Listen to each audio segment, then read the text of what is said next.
Awesome. All right. We have a good amount of people in here. So thank you all so much for joining the Backline and the SONA Foundation's special Pride Fireside Chat. We are so excited to be here with you all. We are so excited to have our special guests. This is going to be a really fun one. As most of you probably know, Backline is a resource hub for the music industry, and we aim to provide the industry with as many tools and resources as possible to support everyone in the music industry's mental health and wellness. We've teamed up with the SONA Foundation, a nonprofit community-centered arts organization that is dedicated to providing mental health, financial wellness, well-being, career development, and emergency funding for songwriters and music creators, for this very special fireside chat to talk all about mental health for songwriters. And today we have some incredible guests. We have two-time Grammy nominated artist, songwriter, author, trans activist, Sydney Bullens. Sydney's career spans 45, 50 years. He's worked with everyone from Bob Dylan, Elton John, Rod Stewart, and along with releasing these critically acclaimed albums, Sydney most recently released his memoir, Trans Electric: My Life as a Cosmic Rock Star, and it was released earlier this month. We also have artist, songwriter Lucy LaForge from the LA-based indie project Lucy in the Mirror. Lucy is known for her upbeat and optimistic songs, catching the attention of major press outlets and publications, and is also known for her incredible mental health advocacy within the LGBTQ+ community. So thank you both, Sydney and Lucy, for being here. And we also have from the SONA Foundation, Ariel Silver, artist, songwriter, yoga teacher, and coordinator. And from the Backline side, we have Backline's very own clinical associate, Brad Cole. Brad is such a valuable member of the Backline team and runs our grief support group Waves every Tuesday night. And I'm Tara Lopez, community manager and head of partnerships at Backline. So it looks like the chat box is working. Brad's going to be moderating the chat box. So please feel free to drop any questions that you might have, and we'll make sure to get to them. As a reminder, this is a safe space and it should be treated as such. So please keep the questions appropriate and kind. All right, so first off, welcome everyone. How was your Pride? All good. Thank Very you. fun. Thank you so much, Sydney and Lucy, for being here. It's such an honor to have you in this chat. So thank you so much for making some time today. We're gonna have a fun chat. I think it's we're gonna talk about a variety of things: mental health, songwriting, queer representation in the industry, the struggles that come with that, the triumphs that come with that. Sid, I'd like to start with you. Your career has spanned over 50 years in the music industry, and you've not only seen, you know, so much change within society, but specifically within the industry itself revolving around LGBTQ+ rights. Can you talk a little bit about how it was to be queer in the industry when you first started out versus how it is now? Well, let me make a caveat. When I first started out, I wasn't out. I was just me. I was what was called an androgynous woman. Back then, there was no word non-binary back then. And so I was an androgynous female artist. And it wasn't that I wasn't out for a reason. I was just me. And I was still, you know, in my early 20s, I was, you know, just, I didn't know what I was, to be honest with you.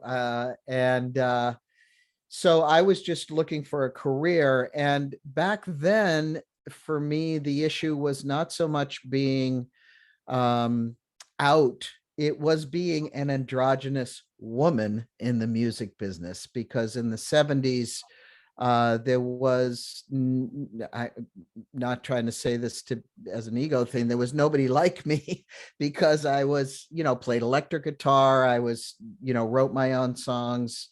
I was an active, I'll say active performer.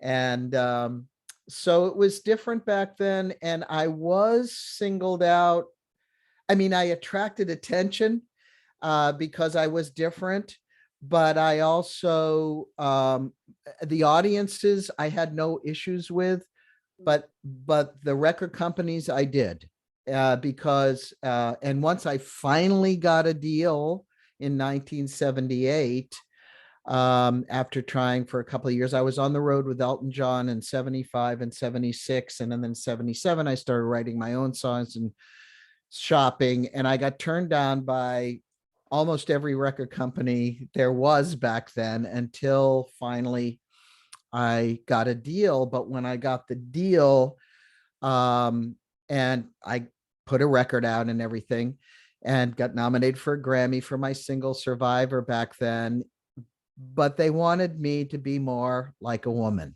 And that was the issue back then, more than being gay or whatever. But it still was all connected. It was all intertwined with my being. So my being wasn't accepted, whatever I was at the time. And so that was back then.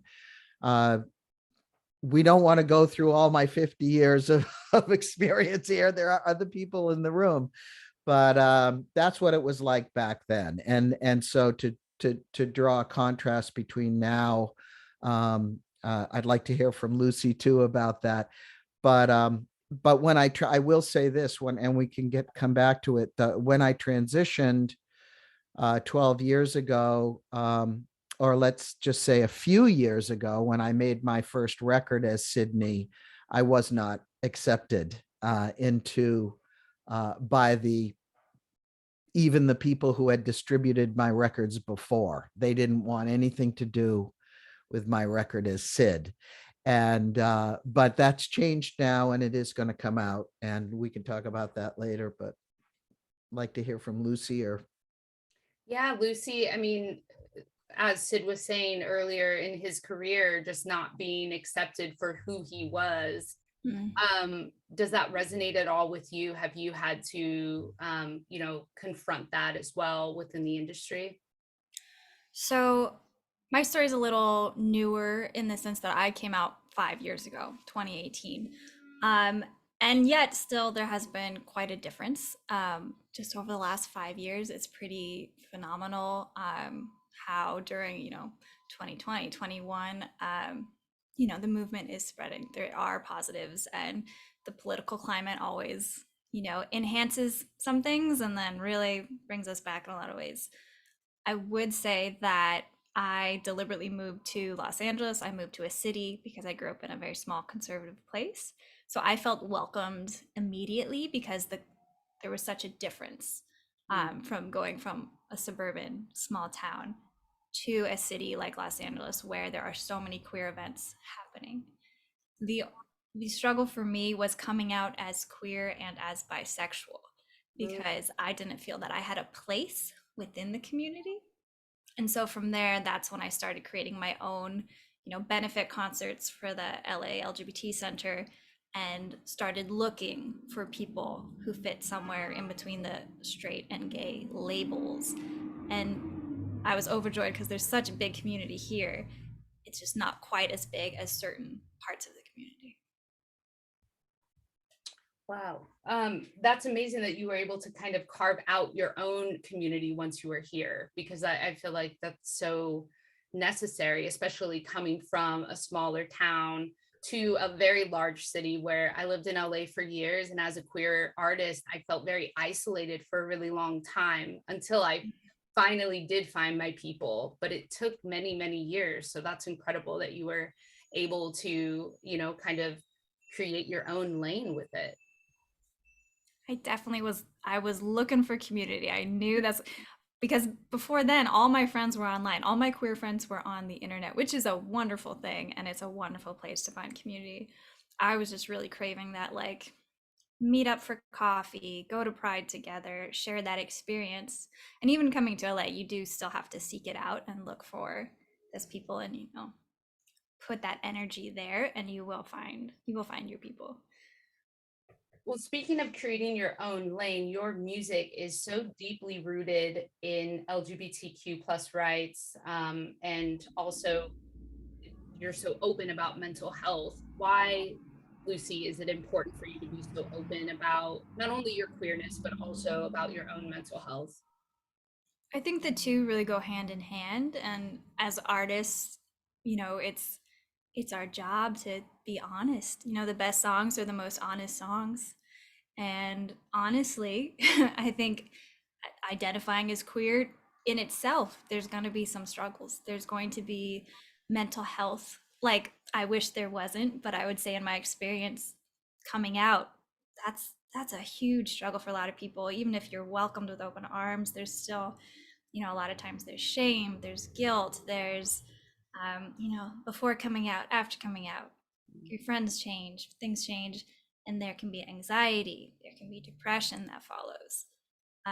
And so highlighting that it's normal, like mental health struggles are normal. It's part of the human experience to a degree, of course. But I think being able to sing about that and own that for myself was incredibly freeing, because I found myself all the time, especially before I was out, I was changing the pronouns in my song to make them very heteronormative. I didn't want to talk about the fact that I was having a lot of panic attacks and crying every day. I thought, oh, nobody wants to hear that. And then I just had a moment of, I need to hear that though. When I get on stage, that's what I need to sing. If nobody listens, nobody listens. And I just started out, so I was like, nobody's really listening anyways. Let's sing about our truth. Let's just get up there and let it out, because that's what we need to do as people, is just say what we're feeling, say what our needs are. And it can be so challenging to do, but it's so freeing. So being able to sing along to songs like that has always been a really inspiring place for me. Sid, does that resonate at all with you as an artist? That, once you get to that place in your career where you can be just so open and honest, that it is freeing rather than a place of, I don't know, just anxiety? Absolutely. And of course, I have a much longer life than Lucy. And Lucy, I so appreciate hearing what you're talking about and hearing your truth and what you're doing.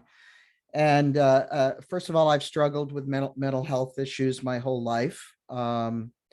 And I've lived a long life now, and there are a lot of aspects to it. Try to keep it short, but I've lived the life of a gay person. I've lived the life of a straight person. I was married to a gay man, but I was married to a man for 20 years. I had 2 children, bore 2 babies. I mean, me as the mother, and then transitioned. And what I want to say in response to Lucy and the honesty and the necessity to speak the truth and talk about what we're going through is, it started with me. I lost a child. My 11-year-old daughter died in 1996 of cancer.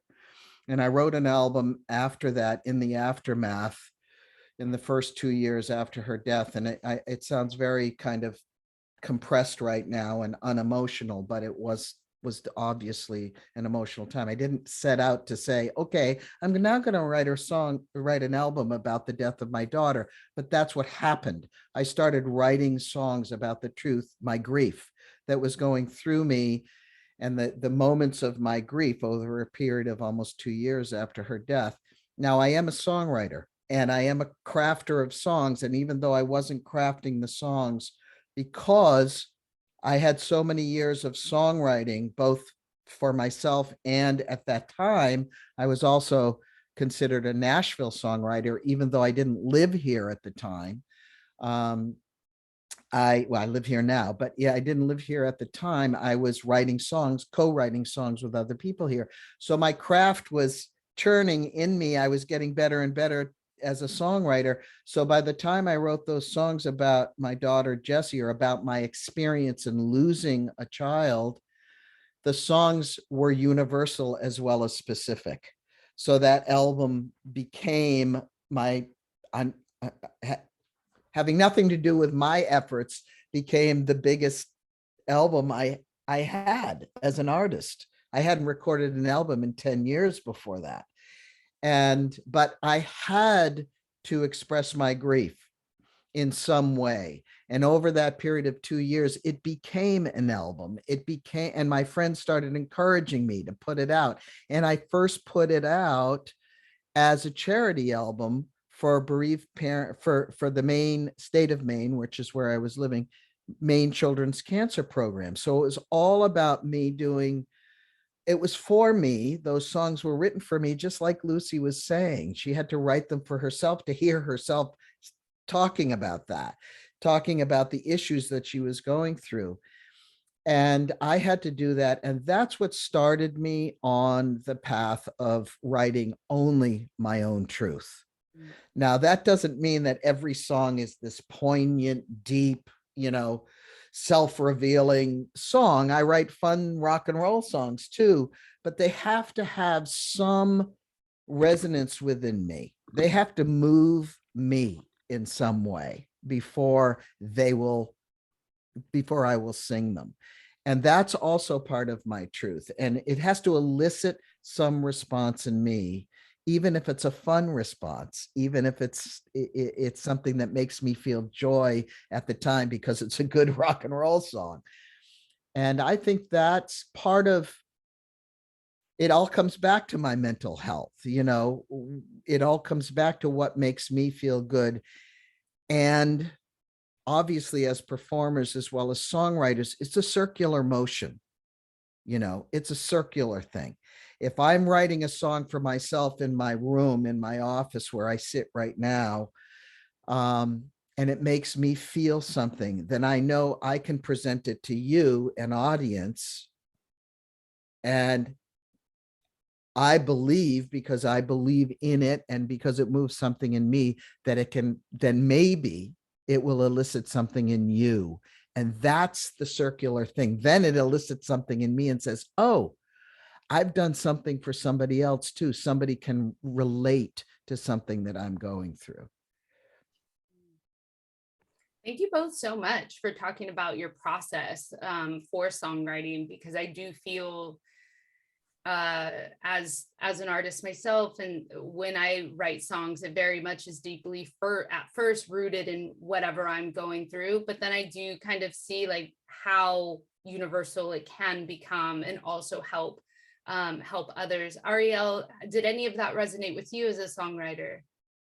I was just talking with a yoga student this morning. She's a podcast producer and a longtime podcaster and writer. And we were talking about how, I can't save anybody. She can't save anybody. Nobody can save us. But as artists and creators, what we can do is share our authentic truth with integrity. And through that, we create more healing in the world, because somebody needs to hear the stories that we ourselves have to share. So yeah, this is absolutely in alignment with that. And, in my own experience, there have been some sadnesses, some grief moments that I still have not been able to write about in song and share with an audience in story or song, or even in teaching. And yet the other griefs or sadnesses that I have shared have become some of the most powerful. There goes an airplane over my little shed. Sorry about that. But, those stories that I have shared have become some of the most powerful, pieces. And those are the ones that, folks in the audience come up to me afterwards and say, thank you, so much. And there's a little Tibetan prayer that a yoga teacher used to end our yoga classes with all the time. And ever since then, I end my own practices with all the time. So now for like 15 or 20 years now, I've been saying every day, may I be at peace.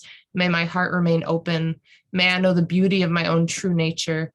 May I be healed, and may I be a source of healing in the world. And those last two, about may I be healed and may I be a source of healing in the world, are it's like this Mobius strip. It's like sometimes it's, I'm healing, and other times that turns into healing for others, and it just goes back and forth. So yeah, everything that Sid and Lucy have been sharing absolutely resonates. And, at the same time, it breaks my heart too. A question for everyone: when it comes to mental health, do you feel that you have the support that you need from the music industry? And if not, how do you see moving forward? How could artists and songwriters be properly supported by the industry? Who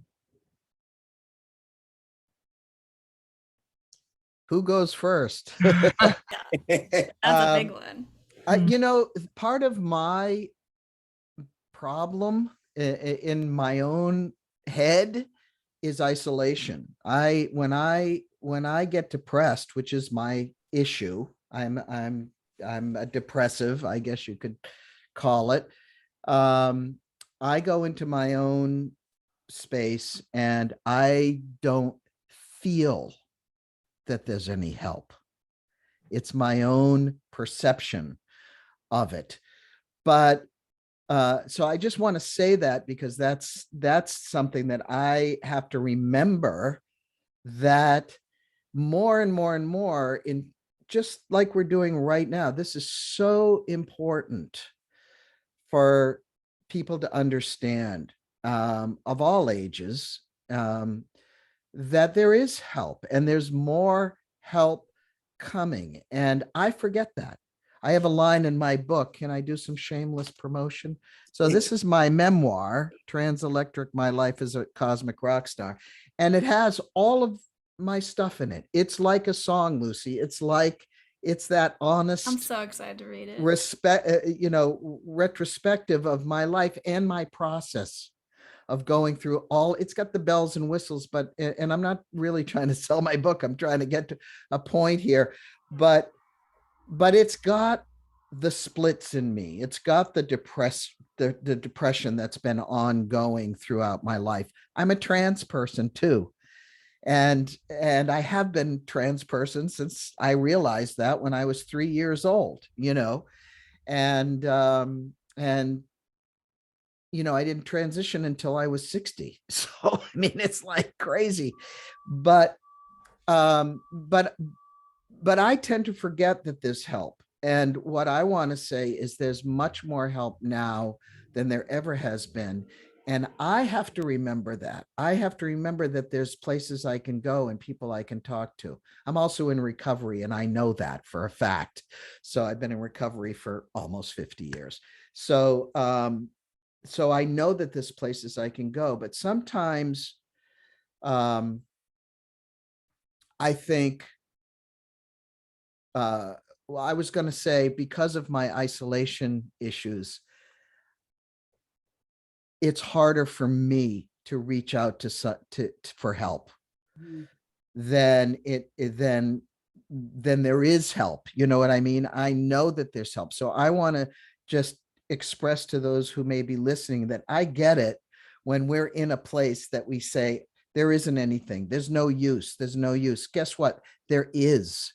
I mean, I've been close to the worst thoughts for a number of times in my life, both circumstantial and mental. And but I have to keep remembering that there is that thread between what I'm feeling and what the reality is. And what I'm feeling sometimes is that there is no help. And that's not a fact. That's not the truth. So that's what I want to say. I know there's help today. I know there's places I can go. There's people I can talk to. And I just have to be reminded. And that to me is a really important point. I have to be reminded that, oh yeah, I'm not alone. And that's why we're here today. I'm not alone, because I can feel so alone that I want to disappear off the face of the earth. Even today, even recently, but that's part of my issue that I have to deal with. So thank God you people are here. Thank God there's avenues and channels and ways that we can address our own issues of mental health. Thank God Lucy is writing her songs about it and creating her own path, and that Ariel's doing her thing, that we're all here because not only do we want to heal ourselves, but we want to be, as Ariel said, part of the solution. And that's all I think is so important. So that's my shtick. Yes. Not sticking to it. I love that. I think isolation is absolutely one of the hardest things that happens, especially as a creative person, because you need some isolation to get that creativity going sometimes, and then you forget to go back out. For me, I really noticed that after all of lockdown, I lost my music community because I was going out to shows, I was out and about, and I had this great music community in town, and then it kind of dispersed, and I don't know where anybody went. And I've heard this from so many other songwriters, just saying like, oh yeah, I haven't gone to shows as much, and now that I am, I don't know anyone, and I feel lost, and I feel like I don't know where I am or who I am like I used to. And something that's been really helpful for me, just put it out there, is co-writing. Of course, we love a co-write. But there's such a big difference between waking up and like talking to yourself and, telling yourself, okay, I'm going to write a song today. I'm going to do the emails for business. I'm going to talk to my team. Whereas making yourself accountable to show up and be a part of something, even if it's just one other co-writer, to meet up with someone, even if it's on Zoom, to have a conversation, to check in with each other, and be open to really being open about where you're at. Finding a few really supportive people to write with can be just so important to like a little check-in each week. So I always try and at least have one co-write every week, because otherwise I'm just telling myself I'm awful sitting in my studio going over the same lyric over and over, like, this is useless, sitting in a dark room forgetting to eat dinner kind of thing. So knowing where you like to find community and support, maybe it's going to one show a week, maybe it's meeting up for coffee with people who aren't in the music industry, maybe you need that time out, but kind of thinking about what is going to help you most, and making a point to do it. I think that's supportive. Absolutely. Brad, as a clinical associate for Backline and also a queer member of the community, what are some of the challenges that you find queer folks in the industry are coming to you about? Yeah. Well, I really appreciate all you all have shared so far, and you've hit on a lot of points that I was going to bring in anyways. Is that's something I hear a lot, is just feeling like alone and misunderstood. And the human soul needs belonging to survive. And in an industry that's run by mostly cis hetero men, it can be really hard to find your community, or where you feel safe, or where you feel connected. And those are things that are necessary for you to be able to create your art. And I love this idea of creating music to help create more connection, and because I think art really can create a sense of belonging, especially when people are in like rural areas, or they're on the road at festivals, which are really, really cis hetero men, and making sure that they can still feel connected to queer folks themselves. But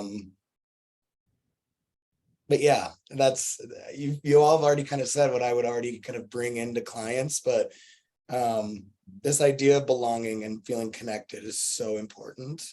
And I love that idea, Lucy, of like having a co-writer, or like having someone like a queer person, or a trusted person at least, or at least a trusted ally that you can check in with, so that you can still get that sense of belonging, that sense of connection when you go out on the road and you're like, oh my gosh, there's no one I feel safe around. Making sure you create that safety for yourself.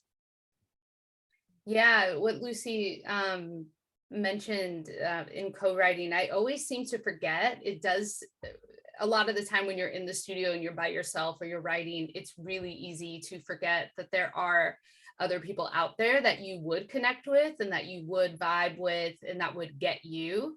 I always am amazed when I go into the studio and have a connection with other people. And I'm like, oh yeah, this is why I love doing this. Like I don't loathe myself when I'm around other folks. And I do feel capable, but it's so easy when you're by yourself to get inside your head and to just completely critique every single aspect of your being. So that is such a good reminder to get out of your head and connect with folks that get you and that want the same thing that you want. I think that that's so important.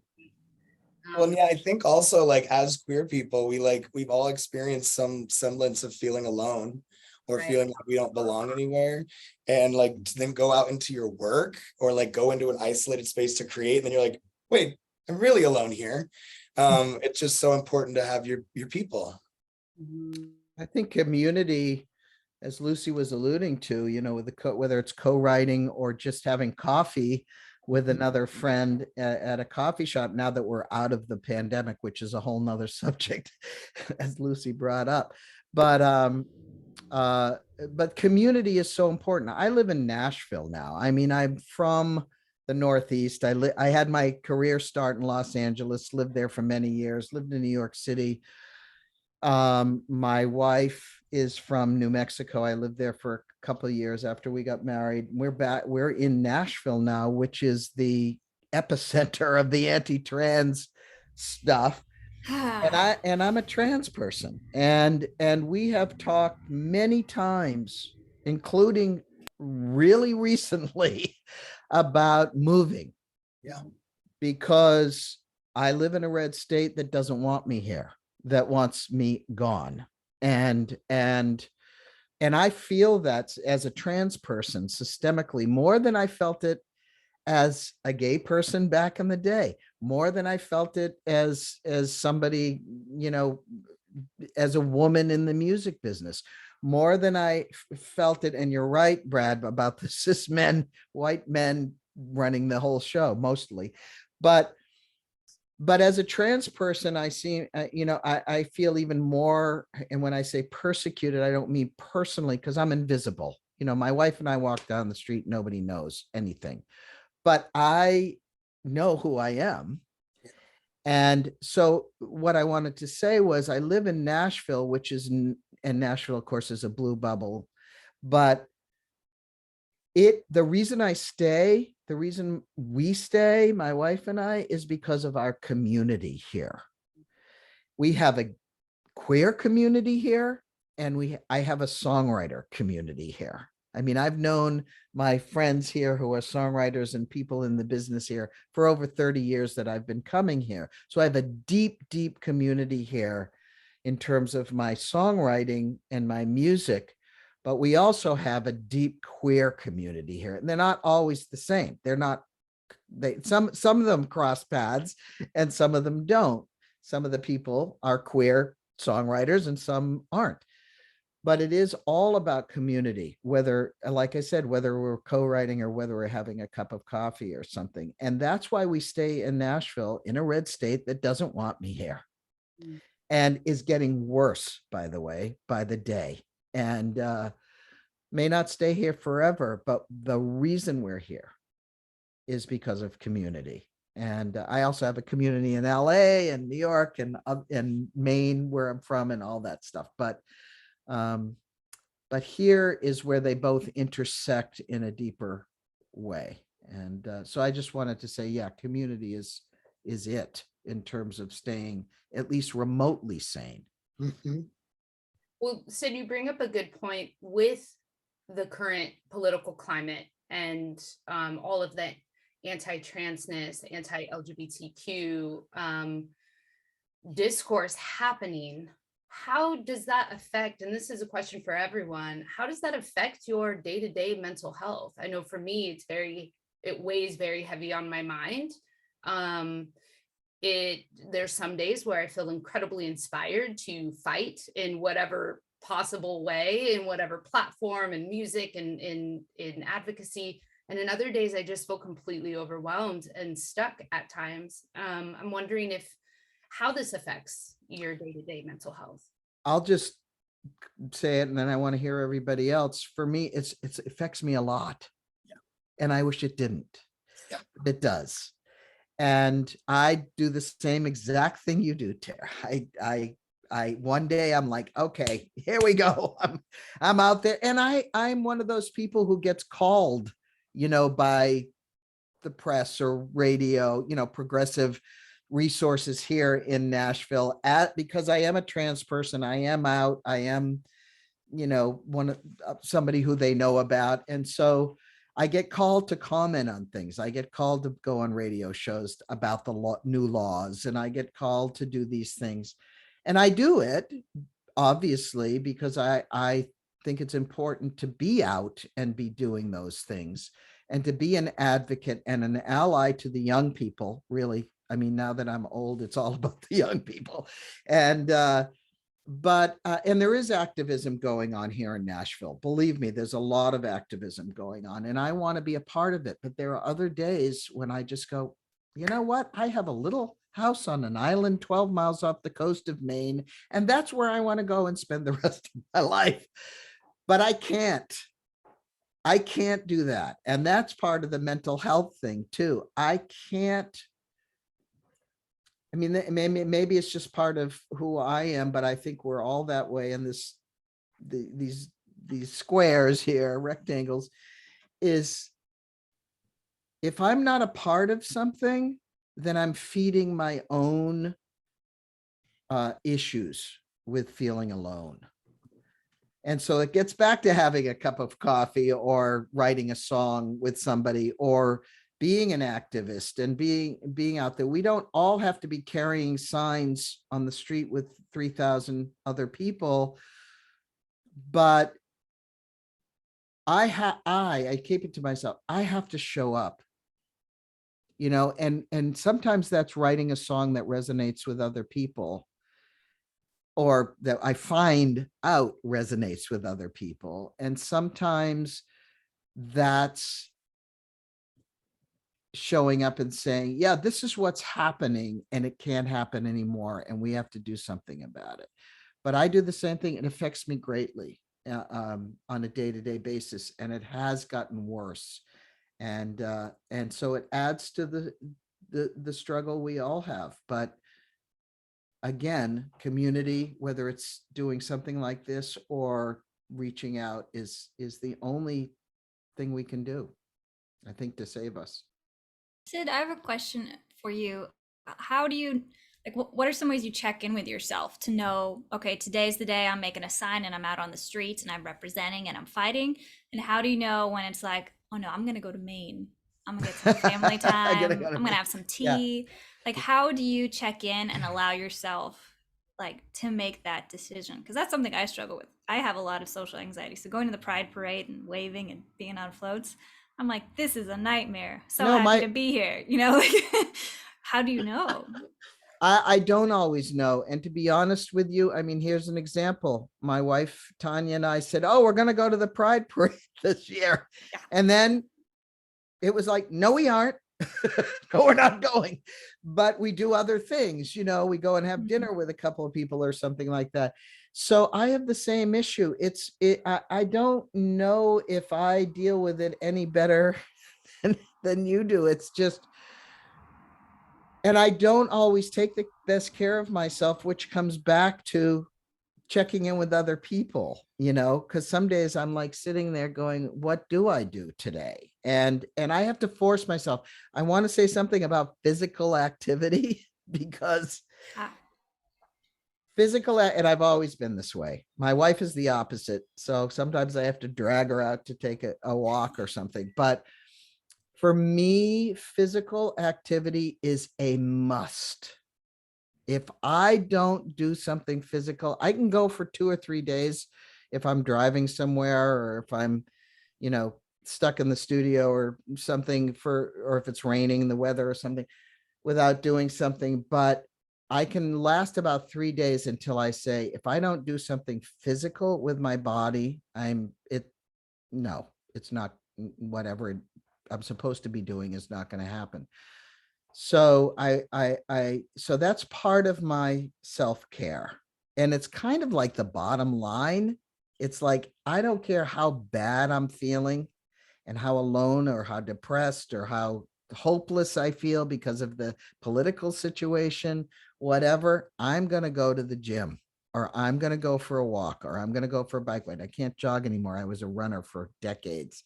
I can't do that anymore, which is very frustrating, but I do other things. So self-regulating, if that's what we're talking about, is hard for me. It's hard for me, and I struggle with it. And I also have to seek help even when I don't want it, because there are times when I don't want it. I get stuck in the cycle of forget it. It's useless. It's hopeless. I don't even want to hear anybody tell me what I should be doing, and then I have to force myself. And I know that I have to force myself. I mean, sometimes that's just it. Well, that is what I was just about to ask all of you right after this question, is what do you do on a daily basis to take care of your mental health, especially during these chaotic times? Lucy, what do you do to kind of check in with yourself and work? Yeah, so I got a dog. I I've wanted a dog for years. Love it. Yeah, love a dog. But I also felt like I'm a touring musician. I can't have a dog. That's not responsible. I live in a tiny apartment in a big city. I don't have time for a dog. And I started going to therapy again a couple years. Love therapy. If you haven't tried therapy, lots of free resources out there. Best. Love it. And they were like, you could have a dog. No problem. Talk to some other bands who have a dog and take their dog on tour. And it's totally possible. And this dog, great thing about a dog, they have to go outside. You got to walk them, especially if you don't have a yard. So then I have to be walked. So my dog walks me 3 times a day around the block. And while we do that, we don't use our phones. Not that my dog has a phone. And we look at flowers and birds. We both love birds and flowers. So that is my 3 times a day. Like, I'm sure 1 time a day would help most people. 3 times minimum for us. And that's a daily thing. And then a weekly thing. I go to therapy once a week. And that's a must for me at the moment. Not always. Yeah, having that structure there and that routine is great, especially in a crazy artist world of never knowing our schedules. That's so funny that you bring up a dog, because I was the same way during the pandemic. I, like all of us, we were just stuck at home, and I was like, maybe now is the right time. I can finally have a dog. I've been a tour musician for 10 plus years, and I finally got one. But for such a long time, I felt like I couldn't, or I didn't deserve it with my schedule. Yeah. Or, there was a whole lot going on. But my therapist too said, you know what? Why don't you deserve it? Yeah. You do. And I have 2 now, and they have completely changed and saved my life in a lot of ways. I truly do account them for that. They're just incredible for your mental health, and also, for that routine, that structure. Even if you don't feel like getting out of bed, if you have a dog, you don't have a choice. Brad, what do you do for your day-to-day mental health? Definitely my dog. I was just trying to get him out here to come say hi, but he's This is really a panel about all of you should get dogs. Yeah. In I like, I'm in Colorado, so luckily we get quite a bit of sunshine. So I like to get some sun on my skin, feel something different. That kind of helps, like a hot bath, hot shower, a cold plunge into the creek or something like that. Just like giving my body, my system, like something else to feel can be like a really good place to like settle, start over, or start again. And I always go back to the breath. I know it sounds like so basic, but like our breath is really always ours and something that we can always return to. And I know sometimes when we're like all over the place, it's hard to be like, I need a moment to breathe. But I really believe in the power of like taking a moment to be with self and breathe, so that you, not number one, like settle the part of the brain that gets super anxious or overwhelmed, but also just gives you a moment to be in your body for a little bit. I've tried recently box breathing, And that has absolutely been the thing for me to, and if people don't know box breathing, it's you, right, Brad? It's you breathe in for 4, you hold for 7, you let out, exhale for 8. Yes. Yeah. And it has been a game changer for me because I immediately feel my body regulating. And then by the end of it, because I'm so focused on counting, I end up kind of forgetting what I was even stressed out about after doing it a few times. Ariel, what do you do to help regulate? Oh my gosh, Tara. My mental health care is is definitely it's a thing. Because I learned when I was first a touring artist out on the road in my 20s and early 30s that I didn't have any tools. I had taken a yoga class at some point in at a music conference that I went to, and it felt like such an important moment in my life, but I didn't yet have the tools to be able to do any of that on my own. So when I was on tour, I had a yoga mat rolled up in the back of the tour van, but I didn't know how to do a practice on my own. I hadn't done it enough with a teacher. And so when I finally moved to LA 16 years ago, I moved here. To go back to your question earlier about the support in the music industry. At the time when I was touring and doing all of that, I did not know any resources, zero. And so I moved to LA to quit music because I didn't know how to move forward at all. And I didn't have any of the support that now I know so many resources. It's amazing. The reason I know of them, I think, is because I've sought them out now, after all these years. But I moved to LA with my yoga mat and I didn't know what to do with it. So I eventually brought myself to a yoga class and I found a studio and I practiced every day for 40 days. And I took the 7th day off every week because that felt classic and timeless. And if it worked for Buddha and Jesus and Noah and Moses and all these other figures, to like have some kind of transcendental moment in their life to, do something for 40 days, I figured maybe it would work for little old me.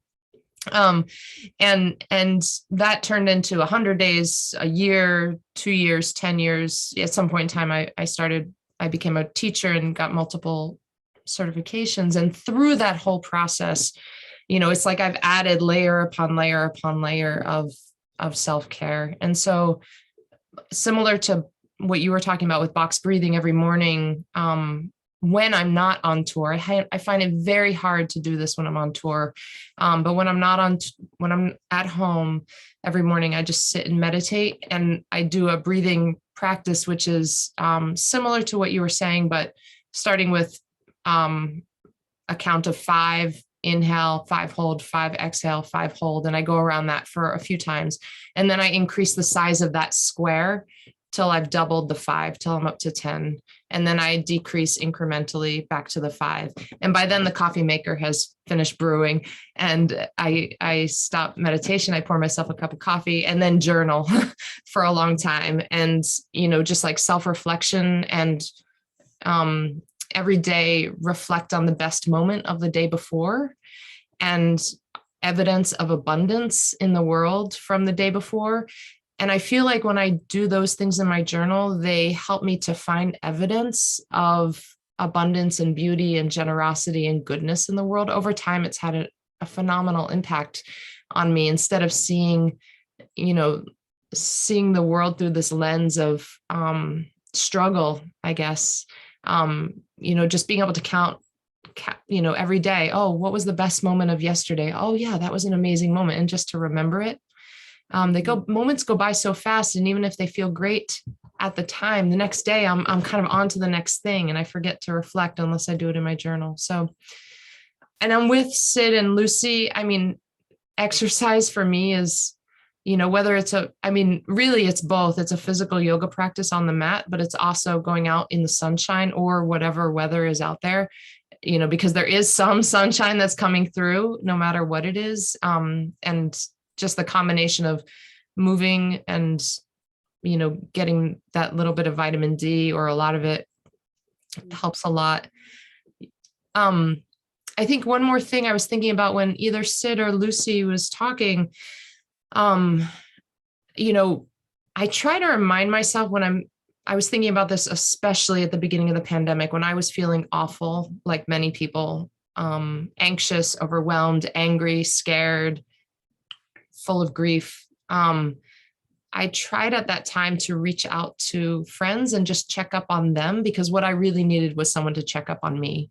And instead of sort of worrying about myself as much, I put my focus on other people and, you know, checked in with them. And by doing that, it inevitably lifted me out of my doldrums, because I was getting the spotlight off of myself and onto someone else. And I was, you know, it's kind of like being of service to someone else lifted my own spirits. So, oh my gosh. And I just want to say, shout out to the cats as well. I know you guys are all dog lovers, but my cat, Meow Meow, at the beginning of the pandemic, I was like, she doesn't know anything about a pandemic. Like like every time there's a political something or other that happens, or anything in the world that causes my stress level to go up, you know, she just crawls on the bed and is like, pet me, please. And I'm like, oh, you have no idea what's happening in the human world and you don't care. And in your world, it's like everything is the same. As long as you get the food and you get the pets, you're happy. And, you know, that helps me to like get back to what is important, food and pets. I love that. All animals help. Yeah. I'm a dog person, but I inherited a cat when I got married, and my dog had passed by that time. And yeah, we have a witch's cat, a black cat who is, you know, so I treat the cat like a dog though. So Black cats are a unique breed. I live with one as well. And yeah. he also kind of acts like a dog. Yeah. Yeah. Well, we have just a few more minutes left, and I want to get to a question from Yanni Blue, who we love at Backline. Yanni is asking, he says, the waiting game when it comes to song pitching and getting paid for my work as a songwriter has had a big impact on my mental health over the years. Do you all deal with the same thing, and how have you managed that? I know we all have experience with this, so whoever to go. Anyone? Patience. I'll say something real fast. I just like, I try not to even pay attention, like just do my work and let it go, do my work and let it go. And I just, you know, if you do enough work, you're distracted by the work that you're doing, and you're not overly attaching to waiting for someone else to respond. And then I get a response in the mail and I'm like, oh, I forgot that I sent that to you. Like, how cool is that? You know? So that's how I deal with it. It's a tough one. We don't all get paid what we should get paid, and the time that we need it. You know, this is hence organizations that help musicians and songwriters. It's a really tough business. And some of us have been fortunate. I've been up and down and all around in every kind of, you know, high and low in this business. So, and the waiting game, I think Ariel's right. I mean, waiting for something is like the worst thing we can do. We just have to keep moving, keep creating, keep doing, you know, like Lucy was saying, whatever the emails are, the things that we have to do to keep going out there. And so it's, you know, all the things we've talked about, but waiting is tough. And yeah. Write about it. That would be mine. Write a song about how anxious you are that your song won't get chosen for that commercial spot. Sometimes that helps.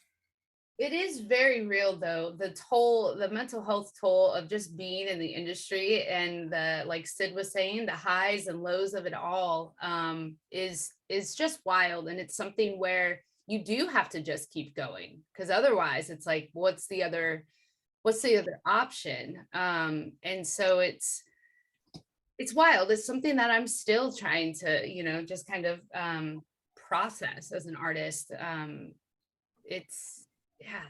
You have to just keep going. You have to keep working, keep creating, because something will land. And then when it does, it just makes you that much more grateful for the opportunity, I guess. Yeah, we didn't pick the the easiest path. We just didn't. No.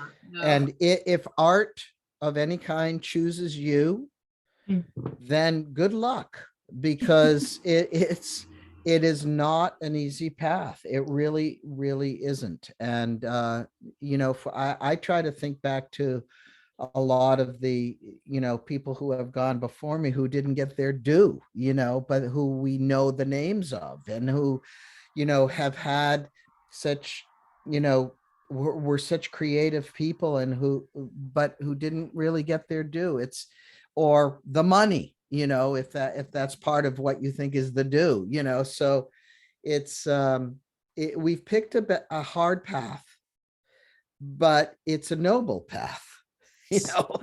And we can all appreciate each other. And I think that comes back to the community, and coming back to the resources, is that we really have to stick together, which is why SONA and other organizations are so important, because we won't get paid sometimes.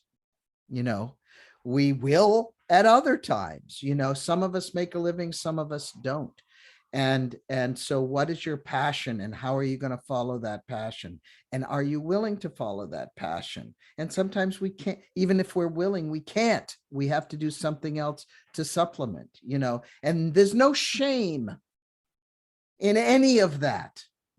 I worked in the warehouse at LL Bean in Portland, Maine, when I was transitioning. There's no shame in anything, The shame is if we're not doing what we're called to do. And sometimes that's sitting in our living room and writing a song, not knowing where it's going to go, or if it's going to go, or how it's going to go, or anybody's going to hear it.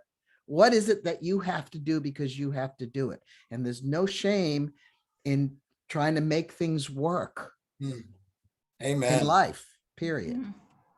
Thank you so much for saying that, Sid. I know that resonates with so many of my artist friends who do feel a lot of shame for having those side jobs or having those full-time jobs. And even myself, having had to work all of these years along with touring and juggling that, and sometimes really feeling a lot of deep shame for that, or feeling something's wrong with me, or I'm not that good of an artist if I have to have a job on top of that. But the truth is, like you said, there's zero shame. You do what you have to do to be able to do what you love and really want to do. And there's so much power in owning that. So thank you so much, Sid, for saying that. I know the conversation could go on, and I just want to say, from the Backline side, and I know Ariel feels the same way from the SONA Foundation side, thank you so much, Sid and Lucy, for taking the time and sharing, being open and honest and vulnerable. I know that it's going to help a lot of folks. We're also going to put this up on Backline's YouTube channel so that more folks can, if they weren't able to attend, they'll be able to watch this. And just really, lastly, where can folks find your music? Where can folks buy your book? How do folks stay in tune with what y'all are doing? Okay, I'll go first. You can buy my book anywhere now. It's out. It's online, Amazon. It's in your local bookstore. It's in Barnes and Noble, all that stuff. It's Transelectric, My Life as a Cosmic Rock Star, with foreword by Sir Elton John. And it's available anywhere. And my website is Sydney Bullen, CIDNY BULLENS.com. And yes, I have some music coming out this year too on Kill Rock Stars Records. So I'm grateful to all of that. But yes, and email me, find me. I'm happy to answer any questions personally as well. Lucy. I'm so excited to read your book, Sid. I just finished Elton John's too. So I was like, oh, this is perfect. It's a line right up. Yeah, for me, you can find me online. I'm all over social media all the time, talking about how social media affects my mental health. It's under Lucy and Lamer, Lamer, and I would love to say hi. So slide into the DMs and please say hello tell me what's stressing you out and what you're doing for self-care and all that. Awesome. Well, thank you both. Thank you all so much. Please go to backline.care if you do need help. Check out the SONA Foundation. It's a new foundation that is just changing the game for the music industry. We are so honored to have shared this space with you all. So thank you so much again for joining us today. And I hope you have a beautiful week. Thank you. Thank you for having me. Thank you, Tara, Yeah, and thank you. Brad, and Sid, and Lucy. Thank you so much for being here. Bye. Bye, y'all.